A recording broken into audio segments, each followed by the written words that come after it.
जय माता दी। स्वागत है आपका माँ ब्रह्माणी कृपा @अनीता धार्मिक ज्ञान चैनल पर। आज मैं आपको दशा माता की 8वीं कहानी सुनाने जा रही हूँ। आप ध्यान पूर्वक सुनिएगा और अपने दोस्तों और अपने परिवार वालों के साथ जरूर शेयर करें। दशा माता की 8वीं कहानी इस प्रकार है। एक राजा के 2 रानियां थी। राजा की अति प्यारी रानी का नाम लक्ष्मी था। राजा की दूसरी रानी पटरानी, जिसका नाम था कुलक्ष्मी। एक दिन लक्ष्मी रानी काठ की पाटी ले मालिन वस्त्र पहन को भवन में जा लेटी। राजा ने उससे पूछा कि तुम चाहती क्या हो? वह बोली कि कुलक्ष्मी रानी को देश निकाल दे।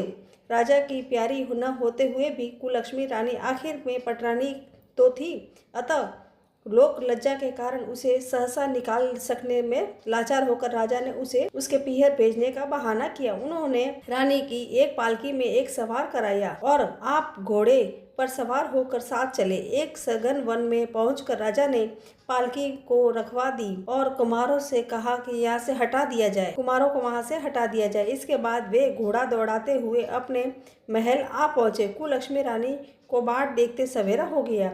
रानी को प्यास लगी थी। रानी ने एक सारस की जोड़ी को जाते देखा। वह उसके पीछे पीछे हो गई। कुछ देर के बाद एक नदी के तट पर पहुंच गई। रानी को स्नान किया। समीप ही पानी की प्यास बुझाई। जिस पर रानी ने स्नान किया उसी घाट पर कुछ स्त्रियां स्नान कर रही थी। उन्होंने दशा रानी के गंडे लिए। उसके पास एक गंडा अधिक था। एक ने रानी से गंडा लेने को कहा। रानी गंडा लेकर डोले में आकर बैठ गई। थोड़ी देर में दशा रानी एक बुढ़िया का वेश धारण कर आई और बोली कि बेटी, यहाँ क्या कर रही हो? रानी ने पूछा कि तुम कौन हो? बुढ़िया ने कहा कि मैं तो तेरी मौसी हूँ। रानी उसके गले में से लिपट कर रोने लगी। उसने अपनी विपत्ति की कहानी बुढ़िया को कह सुनाई। दशा रानी की कृपा से उस जगह माया रच गई। रानी ने भाई भौजाई आदि सारा पीहर आप ही वहाँ प्रकट हो गया। रानी ने 9 दिन तक दशा रानी की कथा कहानियाँ कही। 10वें दिन गंडे की पूजा होती थी। उसी दिन सवेरे दशा रानी ने कहा कि तुम आज नदी में स्नान करके जाओगी। वहाँ तुमको जो स्वर्ण कलश मिले उससे ले आना और डोली में तुमको लेने के लिए आए उसमें निसंकोच सवार हो जाना। रानी नदी में स्नान करने गई। वहां स्नान करके निकली तो किनारों में 2 सोने के कलश रखे दिखाई दिए। उन्हीं के पास सुंदर रेशमी वस्त्र सवारे हुए रखे थे। रानी ने वस्त्र बदल कर घड़े भरे और ज्यों ही अपने स्थान को और चलना चाहा त्यों ही वह डोली सामने ही आती दिखाई दी। रानी समझ गई कि हो न हो इसी डोली के बारे में मौसी ने मुझे सूचना दी थी। वह फौरन डोली में सवार होकर अपने घर गई। वहां स्वयं स्त्रियां समेत रानी ने दशा रानी के गंडे की पूजा की, सुहागिनों को भोजन कराया और पारण किया। तदंतर रानी अपने पीहर के परिवार में आनंद पूर्वक हिल मिल कर रहने लगी। सहसा राजा को रानी का स्मरण हुआ। वह चलता चलता उस स्थान पर पहुंचा जहाँ वह रानी का डोला रखा आया था, परंतु उसे यह देखकर बड़ा आश्चर्य हुआ कि जहाँ सघन वन था वहाँ सुंदर नगर बसा हुआ है। राजा ने प्रश्न करने पर लोगों ने कहा कि वह कुलक्ष्मी रानी का नगर है। तब तो राजा भी और आश्चर्य में डूब गया। महलों के पास जाकर इतला करवाई कि अमुक राजा मिलने आए हैं। रानी ने राजा को महल के भीतर बुलवाया और वहीं डेरे पर ठहराया। दोपहर को राजा भोजन करने गए। उसके साथ एक नाई था।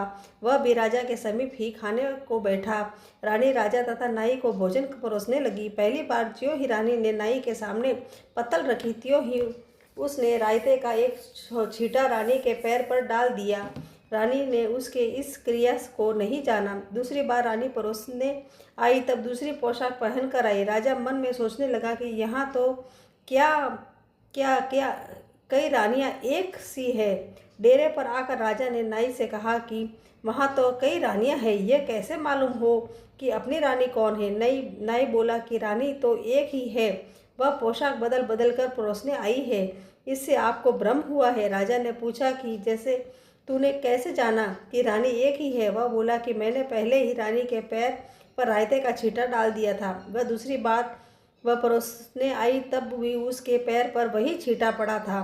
जब तीसरी बार आई तब वही छींटा देखा। इस बीच रानी ने राजा को अपने महल में बुलाया। वह सेज सजी हुई थी। उसी पर राजा को बैठाकर उसने पान दिए। राजा लेट गया। रानी पैर दबाने लगी। तब राजा ने कहा कि रानी, बहुत दिन हो गए हैं, अब राजधानी को चलो। रानी ने जवाब दिया कि मैं नहीं जाती। आप तो मेरा सर्वनाश कर चुके थे।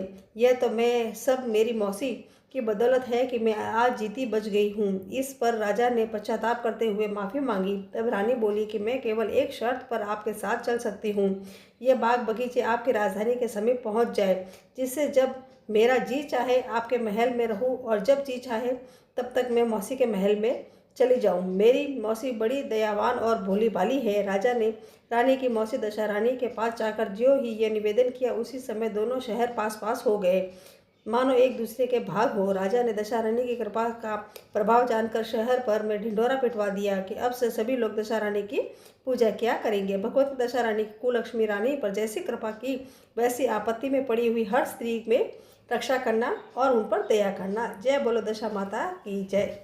इस प्रकार मेरी दशा रानी की 8वीं कहानी पूरी हुई। अगर आपको मेरी ये कहानी अच्छी लगी है तो आप मेरे वीडियो को लाइक करें, चैनल को सब्सक्राइब करें और अपने दोस्तों के साथ जरूर शेयर करें। जय माता दी।